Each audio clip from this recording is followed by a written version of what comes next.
Well, thank you very much for joining us this morning. As you've gathered, this is a public session. We're currently being broadcast on BBC Parliament. The transcripts will appear on a website. We will send you a copy of the uncorrected transcript in case there are any factual errors in your evidence that you want to correct.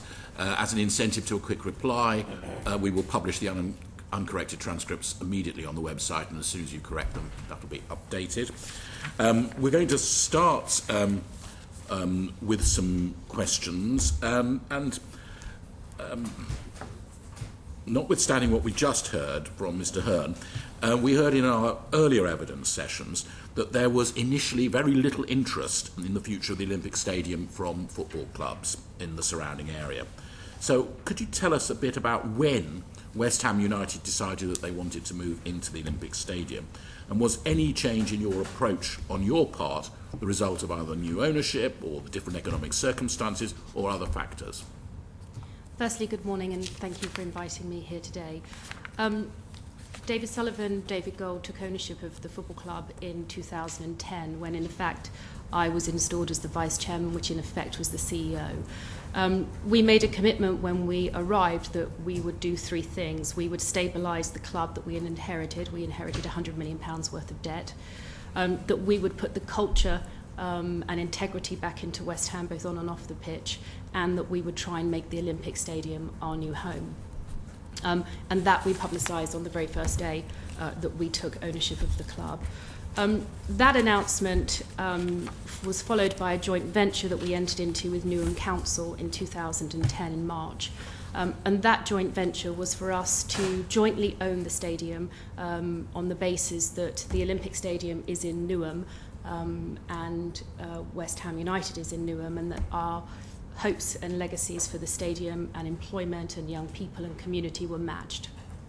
And we're the only party that has taken part in all three processes to bid for the Olympic Stadium. Okay, so clearly this was a decision of the new owners and the economic circumstances that the club found itself in.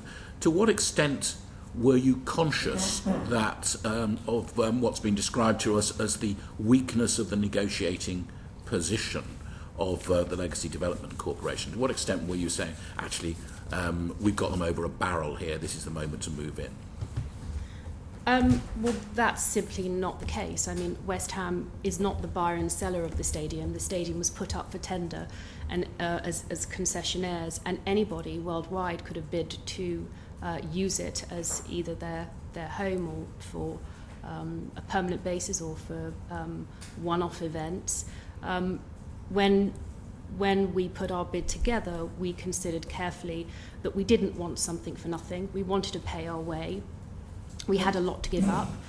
We obviously own our own stadium. We say when, we say how, we say what we do there, what happens there. We're in charge of the timetable. And we would be moving to a stadium where that wouldn't be the case. There is a significant amount of money being invested by West Ham into the stadium, into the retractable seating, and the reconfiguration to make it a sporting arena. That couldn't be done without West Ham, without our rent, without the money that we generate for naming rights and catering and pouring income, and all of those things which amass to very, very many millions of pounds will all be going into the stadium and not into West Ham's pocket. Okay. Lord Aaron. A three-part question. Are you confident the Olympic Stadium can be used to house both football and athletics, amongst other activities? How committed are West Ham United to athletics as a core function of this stadium? And thirdly, how in practice will you make space to allow the stadium to be used for athletics? Well, we've always believed that the stadium would be a truly multi-national sports arena. We have had through this entire process the backing of UKA for our bid, that's the athletics, because we believe that the stadium was built for athletics and that legacy must be delivered. We have a memorandum of understanding with athletics in place on how we're going to work together to encourage our supporters to think about athletics. And in effect, we're the main winter tenant. and athletics are the main summer tenant, and then there will be other one-off events that will happen around the stadium. So we think that we suit each other very well. We work very well with them. We have a very good relationship, and as I say, we've already entered into a memorandum of understanding. And in effect, the retractable seating allows the conversion between football and athletics to take place in as little as 7 days. Thank you. Lord Monahan. Mr. Howard and others have argued the case for ground sharing with Leyton Orient. What do you see as the advantages and disadvantages of this approach? Well, as part of the process, everybody who bid to occupy the stadium had to agree to the principle of grounds sharing, and West Ham did that. It was the LLDC who decided who would be matched with who, not West Ham. So you wouldn't oppose it in principle? Well, we had to, as part of the process, we all had to agree to the teaming arrangement, and West Ham agreed to that teaming arrangement. But if LLDC had taken a different view and encouraged you to ground share, my question is, would West Ham have any opposition to it in principle to ground share? I mean, you talked a little while ago about a multinational sports arena. In other words, you're very keenly interested in maximising the use of the facility. Athletics, other sports, other entertainment. Was there anything in principle that you had against sharing it with another football club? We couldn't enter in the process if we didn't agree to teaming, which we did. It was the LLDC's decision who would team with who, not West Ham's.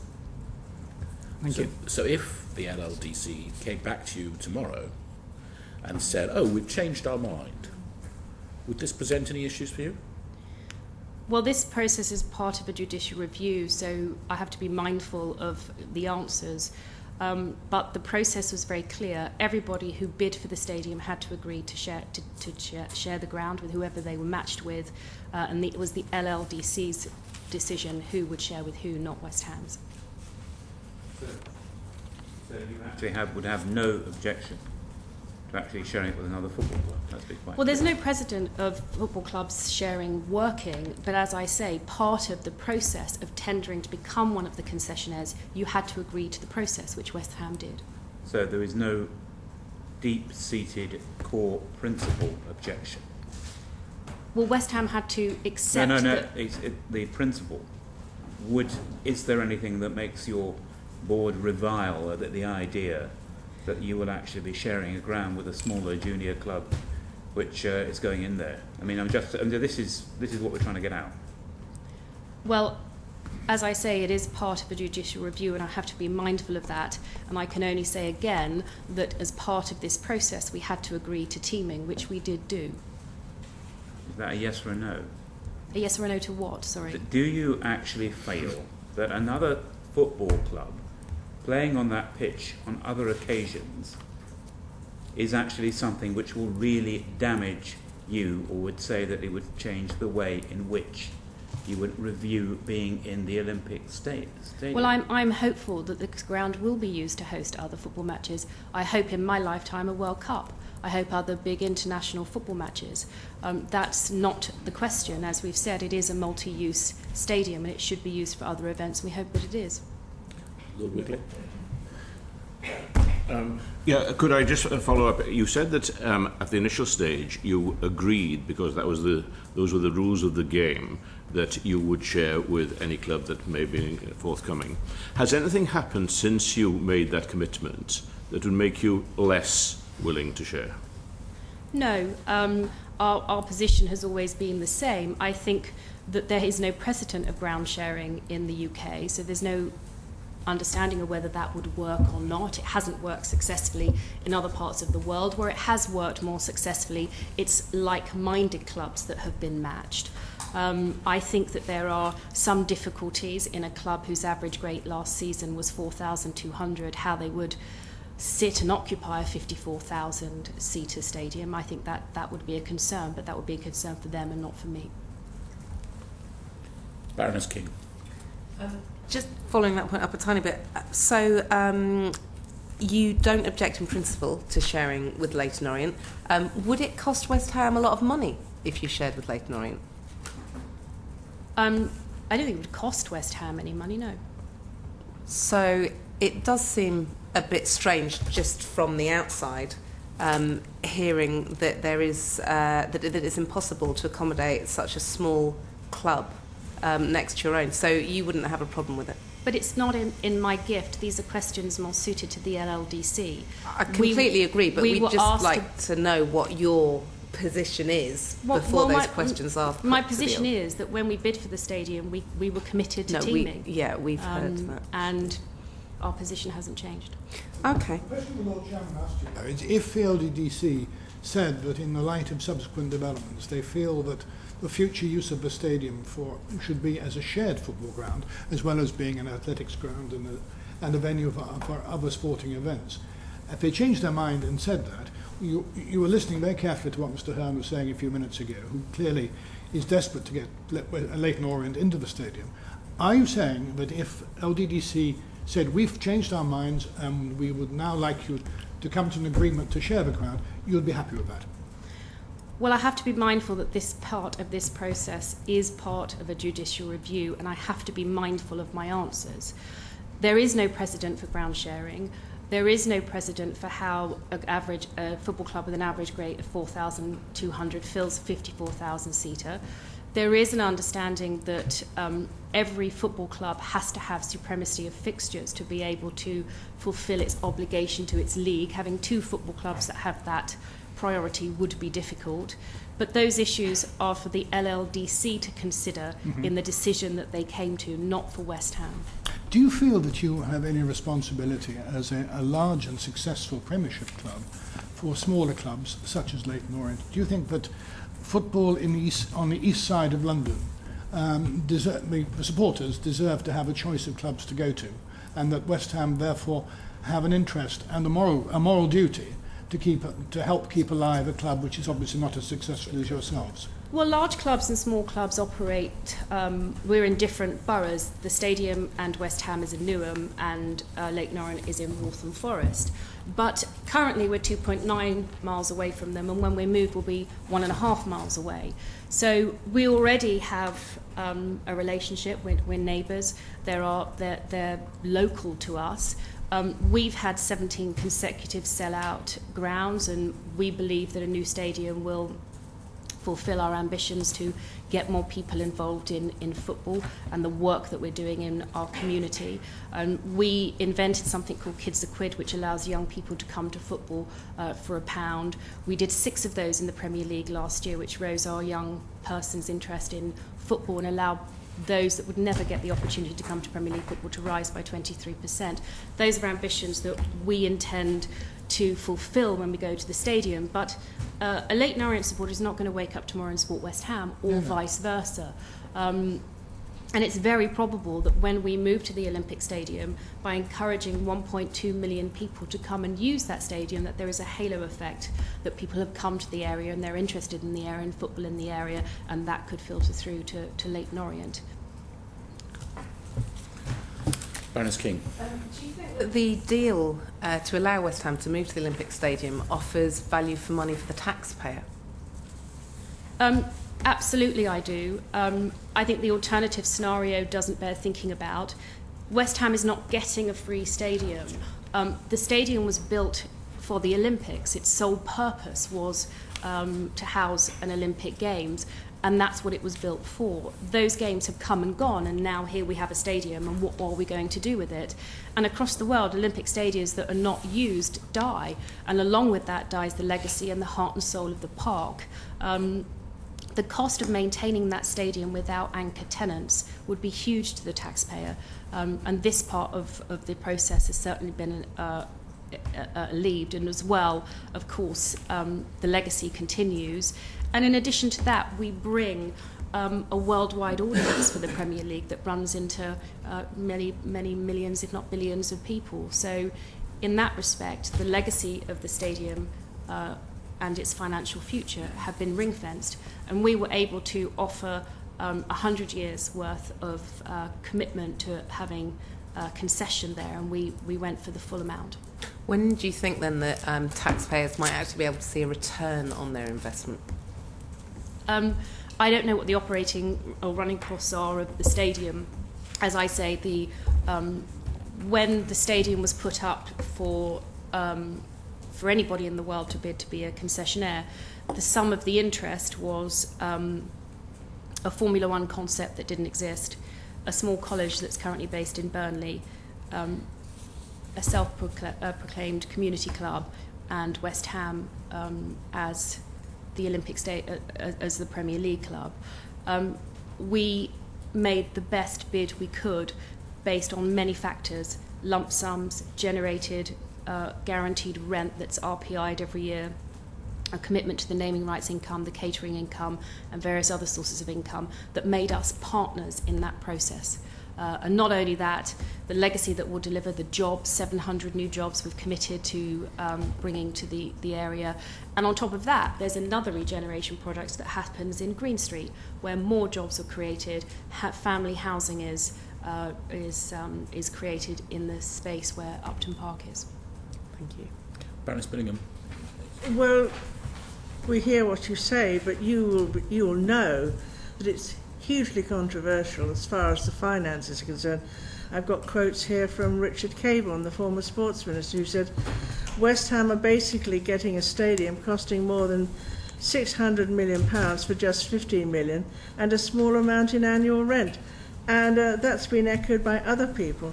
I mean, how do you defend the situation that you've now got in front of you and think that that is in any way, that you've been asked already about the effect to the taxpayer, that the deal that you've struck is in any way, in any objective view, fair?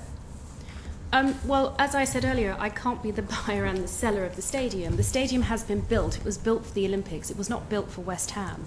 The alternative to West Ham is much worse for the taxpayer. If West Ham wasn't interested in moving to that stadium, there's no anchor tenant, there's no community that comes to that stadium that use it. We offer 1.2 million visitors and a 365-day solution. That's incredibly important in terms of the legacy.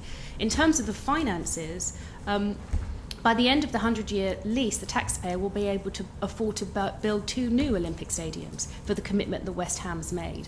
And that commitment doesn't only go into the initial money, and the figures that you are talking about are quite frankly wrong, but I have been and have signed a confidentiality agreement which doesn't allow me to give you the full figures. But the commitment that West Ham and the money that West Ham will generate from the stadium runs into many, many, many hundreds and hundreds of millions of pounds over its lifetime. Lord Bates. Yeah, you mentioned the naming rights Yes. Of the stadium. Could you just say a little bit about how that will work, how the bidding process will work, and if you're able to say so, how much do you think you will get for the naming rights of the stadium? The naming rights are not West Ham's to sell, they're the LLDC's to sell. So they will operate that process.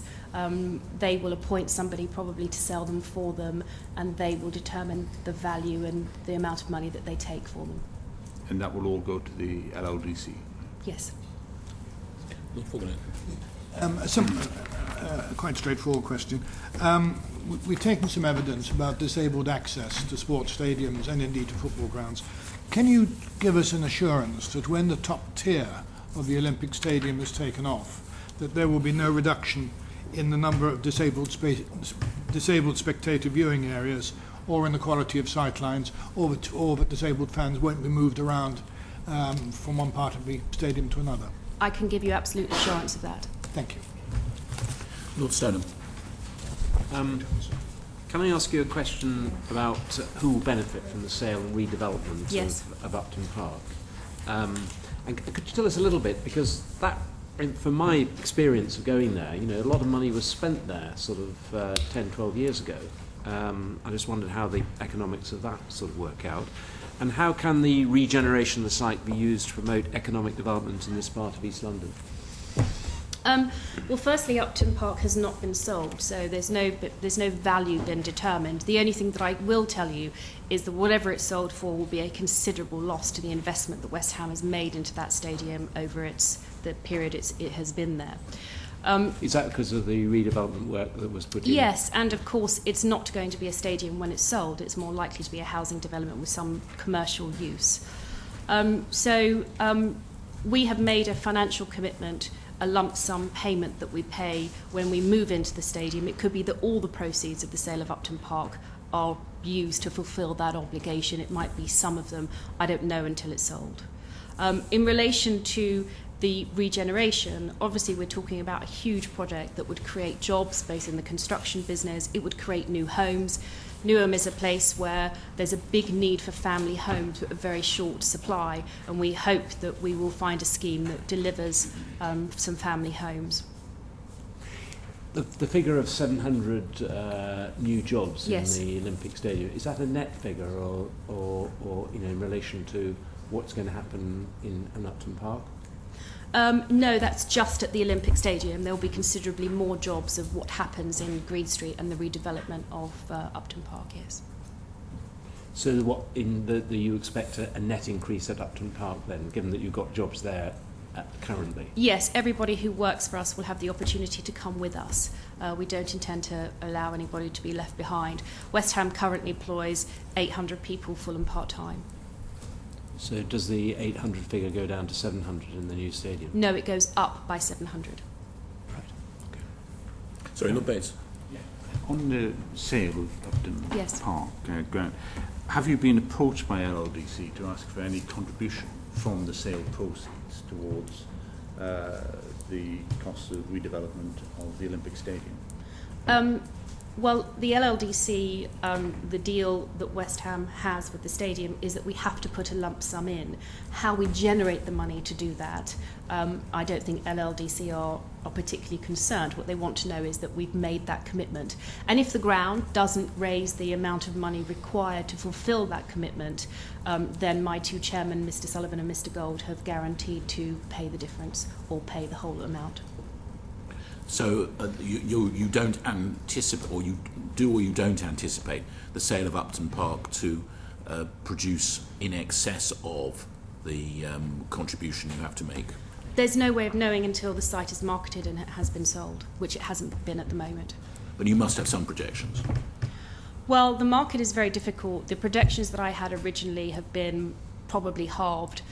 We did have a tentative deal in place, but unfortunately that fell away because of the numerous delays. As you know, we started this process in 2010 and the process is only just finished 3 bids later.